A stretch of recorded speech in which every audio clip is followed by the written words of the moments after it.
All right, well, I will really quickly do something, and maybe we can talk about it, because if you can at least see it, then you can at least ask questions at the end. So first thing I'm going to do is just a dart. So I'm just going to do a 2 frames or a diagonal dart, and never want even spacing on a dart. So the first thing I'm going to do is break that down into a little bit more of a timing pattern like that. And I think what I'll actually wind up doing is make it a 3-frame dart. So most of the movement happens right away. There's just a little bit of cushion. So then I'm going to just basically select all my eye controls and my eye track, and I'm just going to key basically the same sort of timing. And I'm actually going to wind up sort of having this final position. I'm going to start with it on frame 14, so this way there's a little bit of the lids actually sort of arriving a little bit later. And I'm just going to sort of toggle between them, and the first thing I'm going to think of is graphically kind of what I want to change. So this isn't a very big dart. I'm basically going from this kind of trapezoid to a slightly shifted over trapezoid. I'm going to sort of exaggerate it, but that's kind of what I'm thinking about doing. So when I sort of visually kind of think about that, I want to create a feeling in the ring that creates a feeling of shift, and I want to create a feeling slightly downward as well. And same thing for the lower ring. I'll kind of want to just basically sort of create that sort of feeling of the entire mass of the round sphere underneath the skin. So this way, essentially, I want to kind of create the feeling that there's an eye underneath here. And we're seeing more than just sort of like the visible area of the eye move. So pose-wise, I'll just sort of go ahead and slightly adjust this to sort of create the graphic shape that I'm looking for.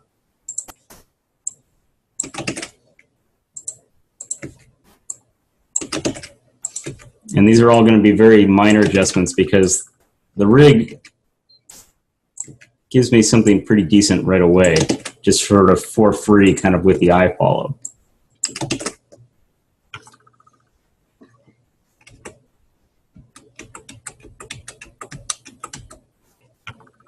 I didn't actually mean to do that yet. So just kind of, again, thinking graphically. In this case, I think I'm going to exaggerate a little bit of what the lower lid is going to be doing, translating in, just to sort of get a slightly sharper shape. Probably more than I really need to.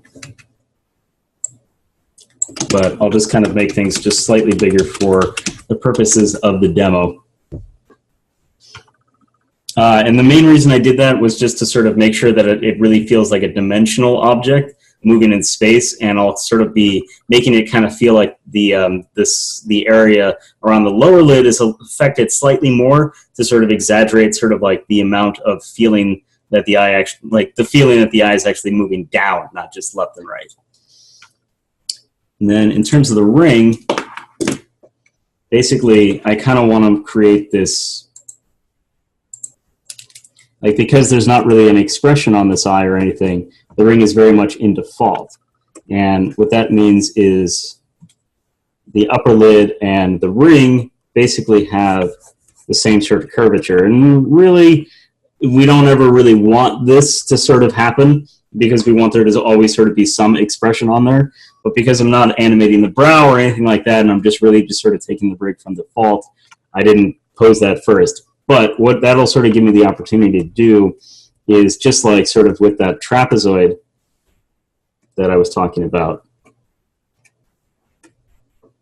like shifting from here over to here, essentially, kind of exaggerating these angles.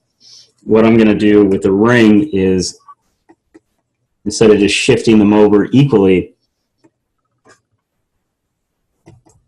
I'll shift the ring over slightly more. So this way, again, I can kind of exaggerate that sort of feeling.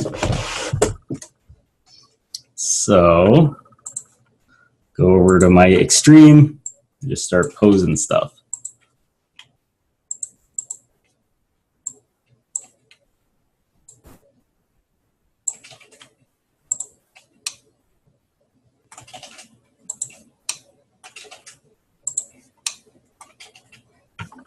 I'm going to bring the ring down a little bit more.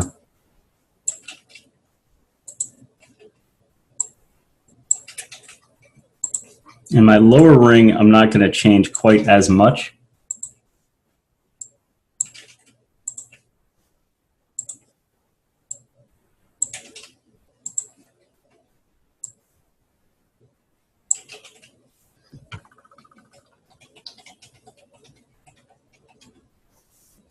I think I've actually kind of overposed the change on my upper ring, so I'm just going to kind of reduce the change overall. So you can kind of see that the ring and the lids are feeling disconnected from each other. So at this point, what I'll wind up doing is just sort of going back in and selecting all of my eye controls again, and then just kind of like creating a little bit of timing. You can kind of see in the graph editor, again, everything's very even. So I'm just going to kind of take my pose on frame 13 and sort of scoot over to 11 to sort of give me that initial sort of jolt for the dart. And then I'll just kind of ease out into frame 14.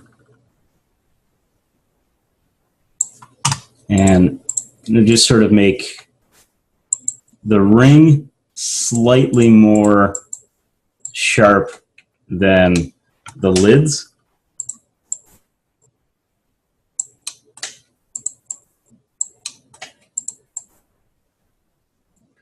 So this way it feels like the lids are sort of like the last thing to sort of settle there.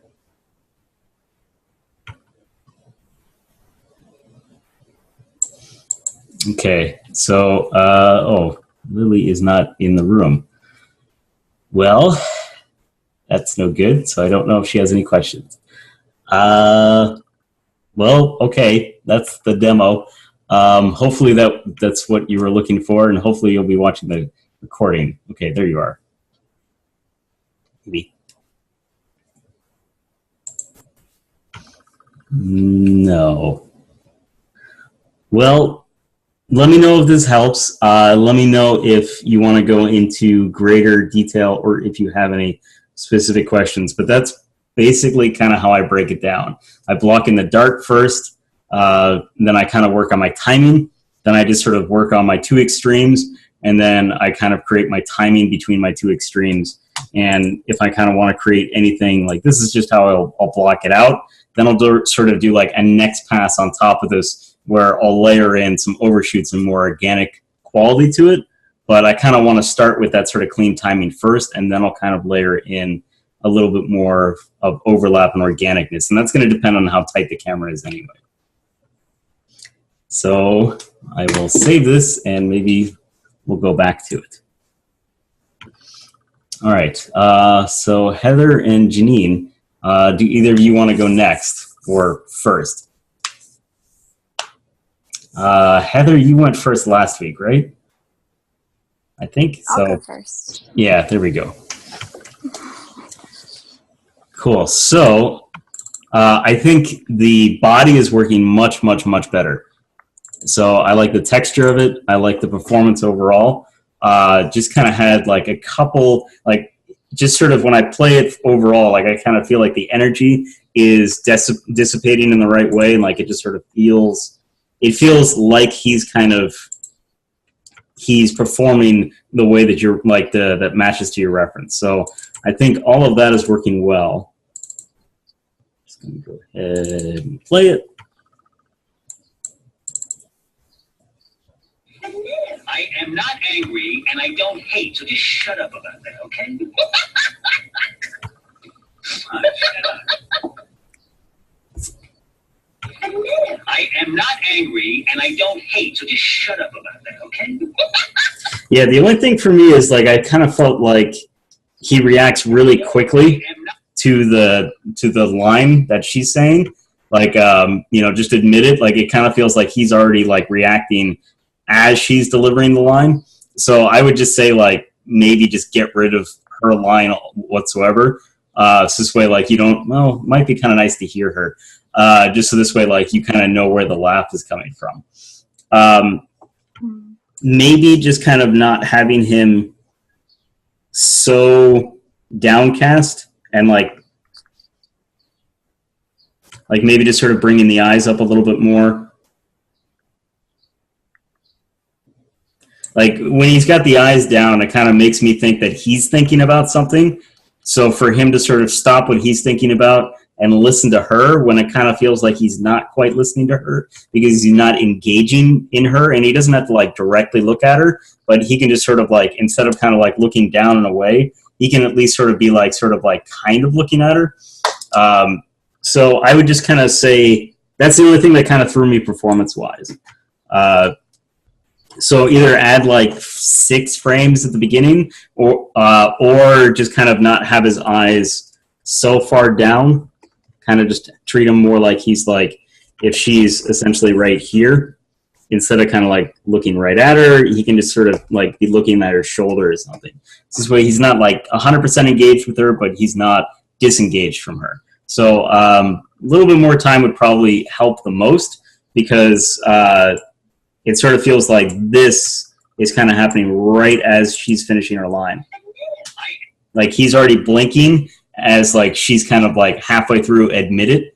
So I think it would kind of feel more like thinking, admit it, no, blink kind of thing. So I think like just a little bit of space between sort of her line and his sort of reaction, I think would help. Does that make sense? Yes. I am not So I would add time. Basically, would I add another pose, or I would just keep him in that? I would keep him in this pose for the first 8 frames of the shot, and like she can basically deliver her line, and then basically as she's finishing her line, like if that's when she's sort of almost finished her line, just jump right into here. Okay. Cool, I'll try that.